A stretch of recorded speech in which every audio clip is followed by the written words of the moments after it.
Assalamualaikum warahmatullahi wabarakatuh. Kali ini saya akan membahas materi mengenai pidato persuasif yang terdiri dari ciri kebahasaan, struktur, dan langkah-langkah pembuatan teks pidato persuasif. Pidato persuasif ini adalah sebuah jenis pidato yang disampaikan dengan tujuan untuk mempengaruhi si pendengarnya sehingga tertarik dengan apa yang telah disampaikan.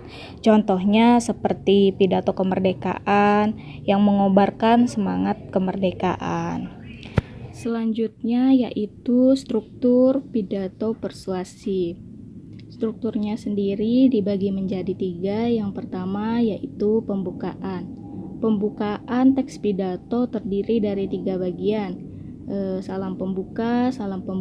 Di sini biasanya yaitu seperti biasa, Assalamualaikum warahmatullahi wabarakatuh, salam sejahtera bagi kita semua, sama halnya dengan pidato-pidato yang lain. Selanjutnya ada ucapan penghormatan. Ucapan penghormatan dalam sebuah pidato biasanya dilakukan dengan penyebutan orang yang dianggap lebih tinggi jabatannya terlebih dahulu dan kemudian seterusnya sampai berada pada jabatan yang paling bawah. Dan yang ketiga, ucapan rasa syukur. Ucapan syukur ini biasanya dibacakan karena rasa syukur sang orator, seorang pembaca pidato tersebut terhadap Tuhan, karena dirinya dan juga para tamu bisa diberikan kesehatan dan kesempatan untuk dapat berkumpul dan menghadiri acara pidato tersebut. Bagian yang kedua yaitu isi pidato. Isi pidato adalah bagian yang paling penting. Karena apa? Karena dalam isi ini mengandung inti dari sesuatu yang akan disampaikan dan dibicarakan. Pada bagian isi ini, sang orator akan menjelaskan secara detail dan juga jelas mengenai apa yang disampaikannya kepada para pendengar. Bagian yang terakhir yaitu penutup. Penutup pidato adalah akhir dari sebuah pidato. Pidato yang baik biasanya penutupnya terdiri dari yang pertama, kesimpulan secara ringkas yang sudah dijelaskan, terus permintaan maaf kepada pendengar jika ada salah dalam berkata dan juga menyinggung pembaca, dan yang terakhir yaitu salam penutup. Selanjutnya yaitu ciri kebahasaan pidato persuasif. Ciri kebahasaan teks persuasif ini biasanya juga dapat disebut sebagai karakteristik atau ciri bahasa dari teks persuasif.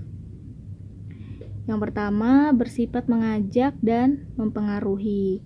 Seperti yang sudah dijelaskan tadi bahwa tujuan dari pidato persuasif yaitu untuk mengajak, untuk memengaruhi si pendengar agar mengikuti apa yang telah disampaikan oleh orator atau yang membacakan pidatonya. Selanjutnya dicirikan dengan adanya kata-kata persuasi atau bujukan seperti ayo, mari, dan biasanya juga diakhiri dengan imbuhan lah, ayolah, marilah, seperti itu. Selanjutnya diakhiri dengan tanda baca seru.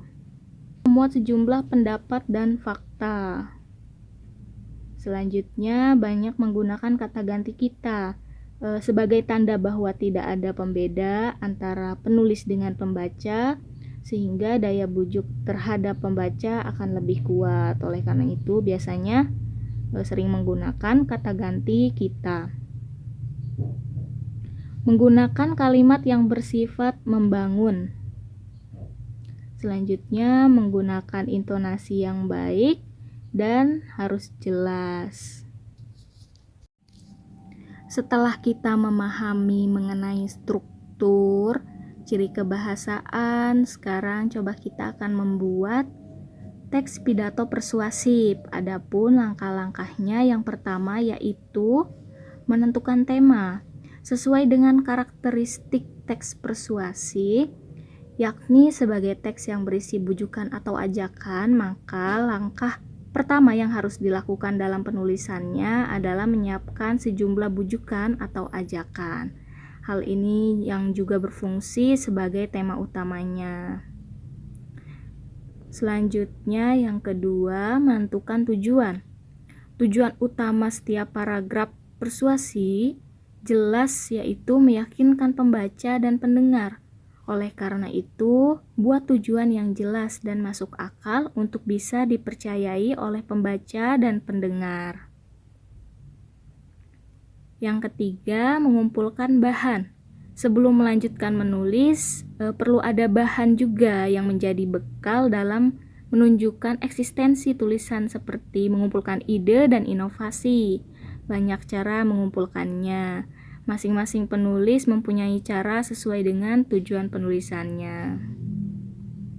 Selanjutnya, menyusun kerangka. Kerangka karangan menguraikan tiap topik atau masalah menjadi beberapa bahasan yang lebih fokus dan terstruktur. Kerangka karangan belum tentu sama dengan daftar isi atau uraian per bab. Jadi kerangka karangan ini catatan kecil yang sewaktu-waktu dapat berubah dengan tujuan untuk mencapai tahap yang sempurna. Selanjutnya, mengembangkan kerangka. Proses pengembangan karangan ini tergantung pada materi yang hendak ditulis. Pengembangan karangan juga jangan menumpuk dengan pokok permasalahan yang lain. Untuk itu, coba pengembangannya harus sistematis dan terarah. Alur pengembangannya juga harus disusun secara teliti dan cermat. Dan yang terakhir, setelah membuat teks pidato persuasif, dikoreksi kembali dan direvisi apabila ada kata-kata yang sekiranya masih salah dan kurang berkenan. Cukup sekian untuk materi kali ini. Sampai jumpa di materi-materi selanjutnya. Terima kasih. Wassalamualaikum warahmatullahi wabarakatuh.